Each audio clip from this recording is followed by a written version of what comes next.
if your employees don't feel that they can give unsolicited feedback to you about things, then you don't have that trust that keeps you close to where the action is. So because you can't completely ignore the chain of command, can you? You actually leave the room, you have somebody organize the session, and they actually take some time to write on the board what are their hopes from you as a new leader, what are their fears about you joining.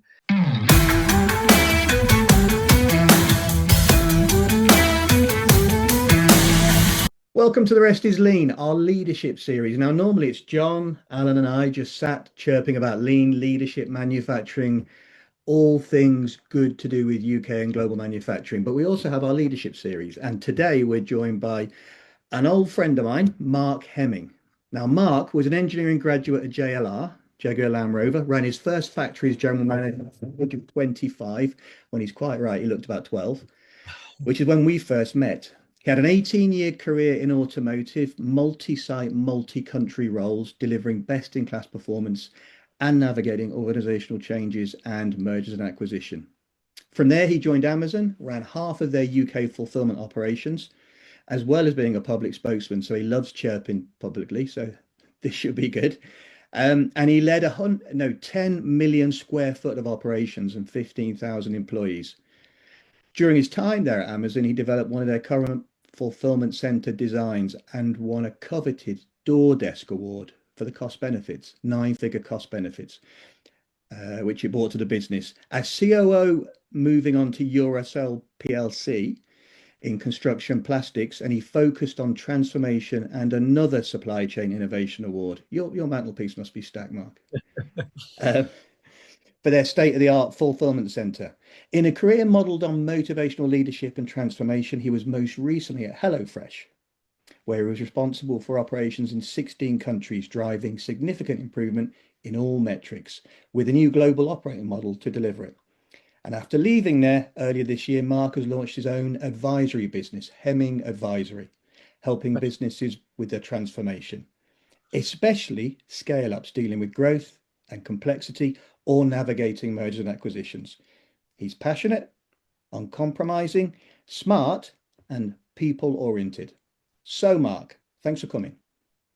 Thank you. Thanks for having me. I realised when you said that today, I've been busy, haven't I? You have been busy, and you're only 17. Yeah, absolutely. So yeah, it's been a great ride, to be fair. Good. Well, it's fantastic to have you on. Like as we always do, I've got some questions, but I think we'll go wherever it naturally takes us, and I'll be led by you. Perhaps as a bit of an opener, I can ask you, given that this is our leadership series, can you give me sunshine and rain? Let's have a bit of contrast. One good leadership experience and one bad leadership experience. Well, I think we are getting sunshine and rain today, so that's a good start. Look, I think I can talk about these things forever, so I'm sure through this you're going to be stopping me at multiple times and nudging me along. But I think that's a great question to start with. I've seen it all in my career, right? And I think early in my career, probably seen some things you don't even see today, right? The world has changed a lot for the better, I think, in many ways. So that's good news, you know. So at the bookends, people throwing things around in meeting rooms. I don't think I've seen that for over 20 years, but at the start of my career, that bad bookend was something that happened. I even had a customer as well once, and it turned out that was just what they did in a procurement negotiation, right? Nice. Somebody afterwards had said, "Oh, no, that just means it was a good negotiation." I was like, okay. Now, things have moved on from there. And actually, it's not those bookends, I think, in terms of poor leadership, that is actually the reality that makes the most negative impact or stops or hurts progress or development. I think it's more nuanced than that. You know, when I look at the things that make it difficult for teams and that I've seen, it's things like, talking about common cause and special cause variation, right? You also get that in leadership. If you get a leader that you're working for and you can't judge them today in terms of, is their motivation for the topics they're talking to me about based on what we need to do and where we're going as a business and what my priorities are and performances, or other things affecting them? And life is challenging. We all have things that affect us, but as a leader, you can have a real big impact on an employee if they don't know what you're thinking today and what's driving your behavior, you know, whether it's a shareholder that's had a difficult meeting with you before. So I think leadership power is really important in terms of being Not hitting your employees with special causes that they don't know are special causes, because actually how they measure you as a leader and know how to interpret you is common cause. Like, what's your normal behavior? What's your modus operandi? When you talk to them about an issue being a big issue, is it a big issue? So I Yeah, think you carry a big responsibility as a leader for employees to know who you are so that they can interpret your direction and drive. And I've seen good and bad in that. And I think another example of things that can challenge him, I think some of, in recent times, some of the challenging things over the last kind of 10 or 15 years, where I think in terms of stock market, like short-term results is becoming really important as opposed to long-term. You see a lot of behaviors around that, and you see that in businesses as well. And employees can sometimes take that hard to interpret from their leaders in terms of sudden shifts or hard drives in things. It needs that level of explanation. So I think taking time within your employee will come up a lot today. I think it's yeah, about investment in talking to your employees, purpose, people, and process. Aligning what the purpose of your organization is, and spending time with your employees to actually understand how their role and how their priorities or OKRs or whatever fits in with that is a really key piece. And leaders that don't do that and yeah, expect people to guess the gaps yeah. is really hard. But there was something I thought about So the other day. Sorry, I just want to say this because this has been on my mind for a week, right? And I'm just going to say it, and I might take it elsewhere. But do you go talk on. to your LLM better than you talk to your employees? When you're doing prompts in your Yeah, ChatGPT, do you put more effort into the quality of your prompt that you're trying to get a good feedback from an LLM than what you gotcha. actually talk to your employees So about to you're actually help them? you're saying I mean there's a lot to unpick in what you said, and you rounded it off with, look, if you're prepared to prompt engineer carefully for an AI model, why wouldn't you do it for the people who work for you? Um, I think that's I think about this the day, and I think you could probably see yeah, examples where yeah, that it's true. happens. It's true. But also, Mark, you covered a lot there. So you mentioned common cause and special cause, and I guess you're talking SPC there, but in a really nice, broad human aspect. Are you that part? Were you saying, look, you have to you have to have a baseline behavior that people can rely on so that they can do their jobs, and if there is something special cause, you need to explain yourself. I think so. But like some people can't. Not everybody has the talent to even explain themselves, right? So like they might get affected by it. So it is a really important focal point, I think, for leaders to think about. It's not just about how am I today, but how does my language, how does my action, how is it interpreted by the people that work for me and work around me? And I think that's really important. It's about trust, right? And anything that adds a variable that's unpredictable impacts trust. Yeah. And actually, trust is critical to great leadership. How do you get that feedback loop then, Mark? How do you know you are developing trust, and how do you know that you are being consistent in your behavior? Because people aren't just going to tell you, particularly if you're the if you're the top person there. So that's one part of it, and the other part of it is you've had thousands of people working for you. You must have had at some point leaders who are technically very strong, but they haven't developed the muscles you've just talked about. So Yeah. tell us how have you coached that in people? Can you coach it? No, you've done it to me. You've asked me two really big questions. So I think, like the first one around, like, how do you know? Um, I think employees that are close to you will typically, if you've got that relationship of trust, will give you feedback. And I think if you aren't getting feedback, that's a red flag. Ah, okay. Because if you're not able to get, if your employees don't feel that they can give unsolicited feedback to you about things, then you don't have that trust. And I think that's important. And I've questioned that myself in my career. When you look at teams that have trusted you, or if you're finding that things you're having to work on at the moment, that should be a red flag, and you should go ask why and create an environment that helps. I was talking to somebody the other day about assimilation through my advisory, where as you join as a new leader, um, how do you get to know your team and set that off? And when I was at Amazon, I think they introduced me to this, and I've used the tool since, where you meet your new team, you actually leave the room, you have somebody organize the session, and they actually take some time to write on the board what are their hopes from you as a new leader, what are their fears about you joining. If you're while you're outside the room. while you're outside the room, Okay, go on. it's a horrible feeling when you come back in. But you have a facilitator, that's someone that's, that you can both trust in that process, and you come back into the room, and then you go through an exercise of answering those questions. It's easy to answer the easy questions, but what about the difficult questions? Yeah. Don't avoid them. And if the answer is one that people might not like, then take the time to explain the reasoning, right? And now, again, you might learn something from that and you might pivot your view. But I think taking that time on difficult topics is a big part of where you do earn trust, because also it's always a dialogue, right? I think you have to assume that no one person, and especially yourself, has the answers to everything. And that's where I think a key thing is in the difference between leadership success and failure. And it leads on to your second question, which I've remembered now, because we've walked towards that, is being a great leader takes significant effort, right? You have to be willing to hear people. You have to be genuinely wanting to understand. You have to put time into it. So I tend to think, it's laziness to not do that, is to be the harsh perspective, right? But also we're talking about developing leadership and how do you take people on that journey. And the honest view I say, and when I talk to people, is everybody has it within them to be a great leader, but you've got to be willing to apportion fairly significant amounts of your time to leadership, right? In all its guises, to spending time talking to people, skip levels.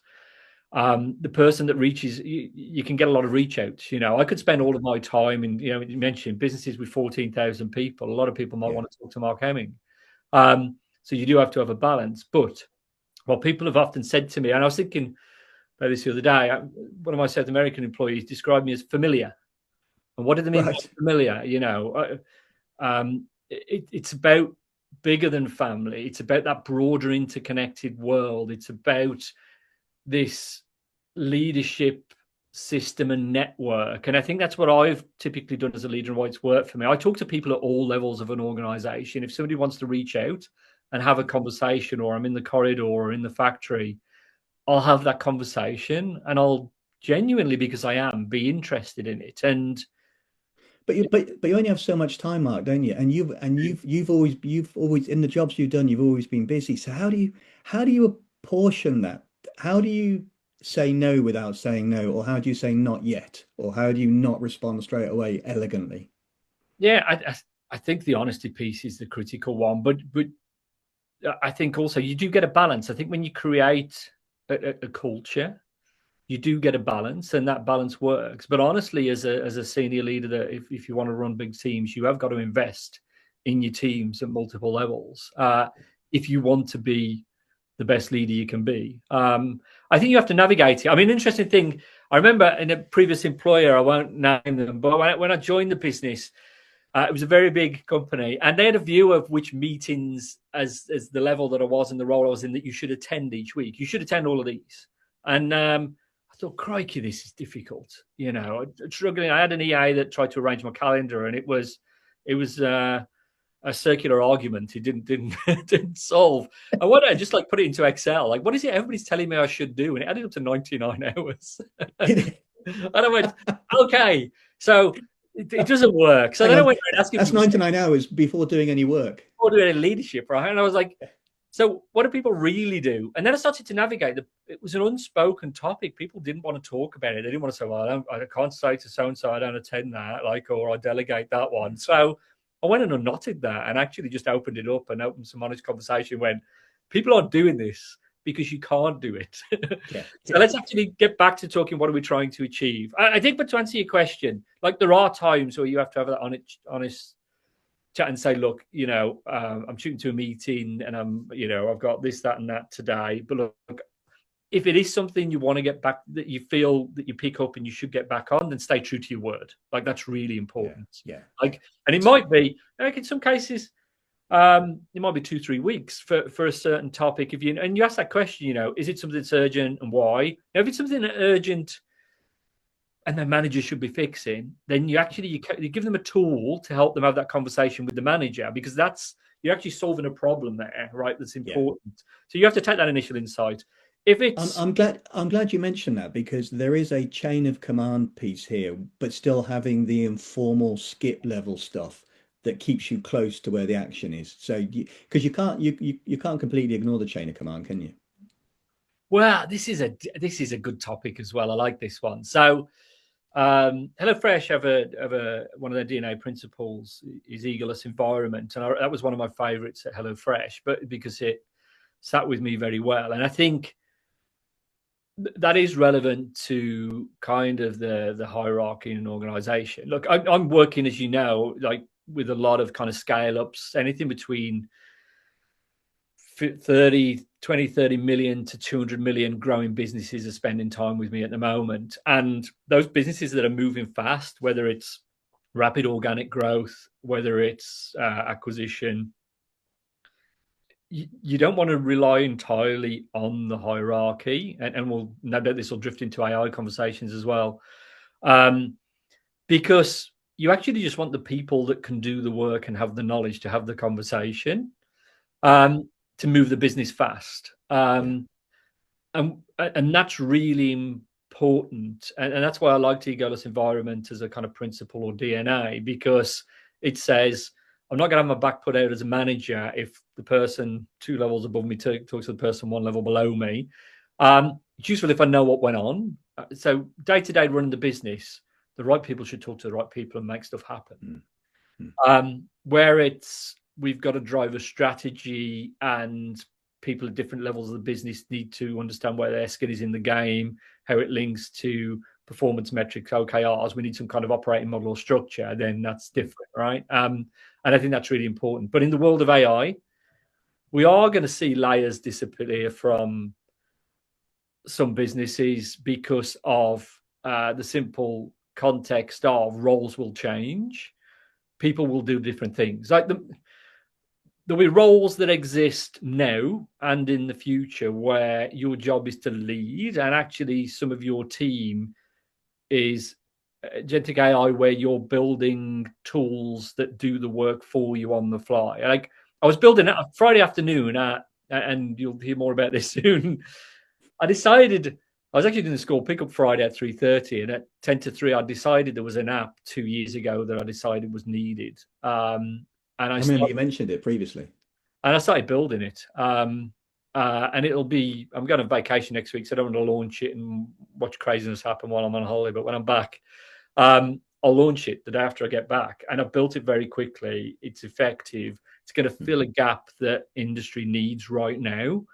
People can do that, right? yeah. So that'll also challenge hierarchy considerably, because you'll have Yes.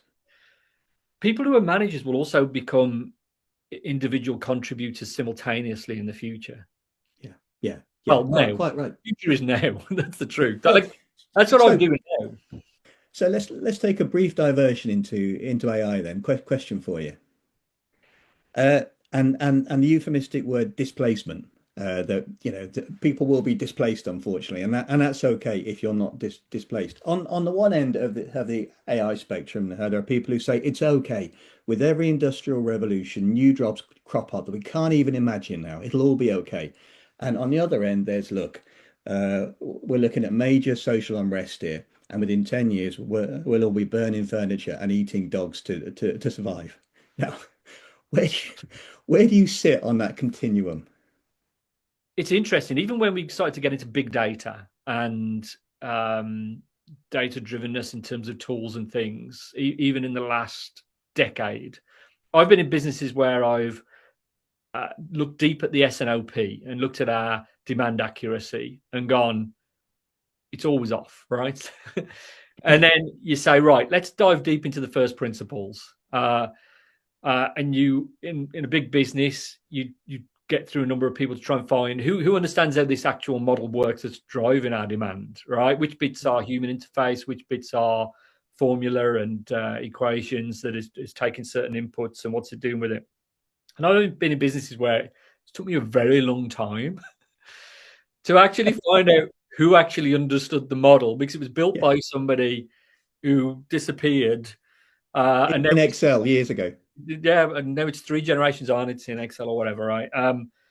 Lotus 1, 2, 3 for those. um, Jeez, vintage. like the people don't know the first principles. So what are we hitting now? We're hitting a phase of well, that's going to happen. Yeah, We're hitting a phase of people are building stuff like they're putting information in, and actually the big part at the moment that a lot of people are realizing, businesses realizing, is the quality of our data. yeah. Who knows what the quality of our data is? What is the source of our data? How do we store our data? How do we then use our data? And how do we sanity check in these things that we build that the outcome is correct? Hmm. And people are going to crash some buses. There's going to be some. I Yeah. tell you what, in the next 2 to 3 years, there's going to be some phenomenal stories come out of Oh, companies there that will be. really massively messed up. And I've seen stuff in the past when we worked on big data where you found errors that are in the multiple millions because there was a formula that was making a decision that actually in first principles wasn't true.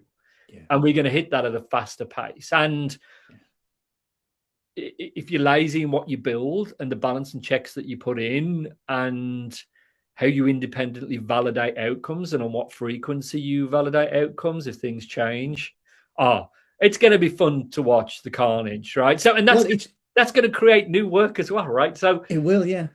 uh, It sounds like you're saying that we've built up waste over the years. It ain't a bad thing that something comes along and strips it out, and that the world moves towards equilibrium over time. Things it's will not just come about right. speed. We're going to get speed, but some businesses are going to get speed massively in the wrong direction. I Yeah, think I yeah, saw a yeah, meme this morning. yeah. You know, if you get on a really fast train in the wrong direction as opposed to a slow train, it's a long way to come back. You might, and whether you can get a fast train back, there might not be one going Well, the other way. it's a fair, it's funny, we'll get back onto digging into your leadership experience in a minute, but to close this one off, because AI and data lakes, etc., are fascinating. Japanese, particularly Toyota, they like to talk about fishing metaphors they freaking love. Okay, everything's about fishing. Oh, only catch small fish, Russell Sam. Don't hunt for a big fish. I think a lot about data lakes and the ability to take legacy systems using APIs, except to etc., to link them up and strip away the barriers. The problem with a data lake is that you have to start with a question. The human aspect is, what is the question we're asking? What's the problem we want to solve? Because with our fishing metaphor, you don't know what to put on the end, what type of bait to put on your hook, and where to cast your line, and which part of the lake to go for, if you don't know what your question is. And a data lake will just wash you away with options, won't it? Oh, to get hung up on the analogies, I think first of all, right, the boring bit for some people and many people will be putting the data where it should be. What information do they put in, right? They're not going to find that sexy or interesting, and then that's your bait, right? So if you start, so what did you put on your rod? I don't know. Like, what are you going to catch? Yeah. We'll see. And actually, growing up in Tipton in the Black Country, right, and fishing in the canal, you might feel like you got something on the end of your rod, and when you pull it up, it might be a shopping trolley, not a big fish. Traffic cone, maybe. Yeah, fair play, yeah. Um, Mark, can we circle back to your leadership piece? Because you said something that really interested me about 10 minutes ago. Nothing else since interested me, by the way. Um, Problem with my uh, stories, right? They could go on forever. Like, no, no, wait. they probably get used to stopping me. Yeah, no, no, it's okay. So, when you were saying about, you have to be ready to communicate and communicate frequently, it got me thinking about introversion versus extroversion. Now, when I worked at JCB, I was on their leadership program 20 years ago, and it was a very binary view then. You are either an introvert or an extrovert, and you demonstrate behaviors. And then that view moved on, I think, to become more nuanced. So, for example, I present as extroverted, but actually, I can be really quite unsociable. But then I saw a definition of it recently, and there is a question in our future, which is that if you get, for some people, their battery recharges interacting with people, and for some people, it drains. Now, my wife, for example, for a night out, she has to ready herself, and afterwards, she is absolutely knackered. Now, if you're a strong leader in almost all aspects, but unfortunately you are wired where frequent interaction drains your battery, and yet it's a huge part of being a senior leader. How do you deal with that, Mark? No, I think it's a great question. I think we're learning a lot about people now as well. I think we're learning, but we give it labels. And now what we're doing is creating lots of labels. But actually, I think we are all quite different in many ways, you know. Uh, and it's hard. I think we like to be able to, and some things can be assessed and some can't. Um, but we like to give ourselves an identity. But I think if you were to look at the size of this screen, right, and then you would put two axes of different attributes, you would fill the whole screen with a bunch of individuals. On the topic that you pose there, I feel that topic as well. You know, I think standing up in front of 400 or 500 people on a stage, I love it, right? I think Right. engaging an audience of employees, I, I, I can recall kind of stories, concepts quickly. I can talk in a language that is engaging, but it exhausts me. I mean, to your point, I really enjoy that time in my career, but Yeah. also at the end of it, you know, if somebody says, "Do you want to go for dinner tonight?" Like, is the last thing I want to do? You know, I can't possibly navigate that. I want to go for a run, probably, or just lie in a dark room and watch a TV series. So yeah, I find that as well. So I think we are all different. I can't speak for others in terms of their experience, but I have been on stage in sessions where there's maybe 4 or 5 of you, and it doesn't. Not everybody gets the same kicks that I do out of that, Yeah. Yeah. Yeah. which is absolutely true. And I think that is definitely part of my persona. In other circumstances, I can be much less confident, and it's weird, but I think you grow over time as well. I think you find spaces that you can be comfortable with. It wasn't always that way for me as well. So it is super complicated, and it's not about everybody feeling the same about doing different Yeah. things. It's a tough one. It is tough because we are all Ha- different. have you had so you may not have thought about it in these terms, but have you do you get to recognize the longer you are managing people at a senior level, do you get to recognize what charges people's batteries and what discharges them as individuals for your 7 or 10 direct reports? Do you have to intuitively get a grasp of that and become strong at I can't say matching task to person because they have a remit and they have to do it, but does that become part of your leadership style and skill? Yeah, I think it does because it's also about generally those things often link to people's superpowers as well from a skill perspective or leadership perspective. So generally, when they are able to spend time working that reflects their superpowers of skills, whatever that is, um, they feel successful. They feel they're delivering, that they're achieving. So I think it's good to challenge people in different areas when you want people to grow and experience different things. You know, I've had leaders in the past. You're talking about leaders earlier. You know, Howard May. I've been trying to track him down recently, but the guy back when I had my first factory was the guy that gave me that, and he gave me other opportunities as well. Um, you know, outside my superpowers to allow me grow when I was very young and hungry and learning. But also when you can come back to your superpowers and have something meaningful, a project to deliver, or to be coaching someone with your superpower that sees them get the best out of them, that's where people tend to thrive. So I think you do get to learn the superpowers. I think also connected to that, something I'd learned also in the last few years, you do learn all the time. And we talked about, you know, I am high energy. Um, that's one of the ways that I lead. And I talked about you have to invest a lot, but I do invest a lot and do invest with high energy, and it does take your battery. If for some reason, you know, of challenges and whatever, and we talked about kind of special cause and common cause, but what if just, you know, my common cause energy starts to drop? I've Yeah. also noticed, I think, in recent years that as I've learned more about myself as well, like if my personal energy, you know, starts to drop, you know, you can't always keep the same pace. It's like training. I'm doing a lot of training again now. I've signed up to be I want to get back to track athletics at the age of 53 next year. So I've signed as a master's athlete. I'm doing my coaching course this week to be an Superb. athlete coach.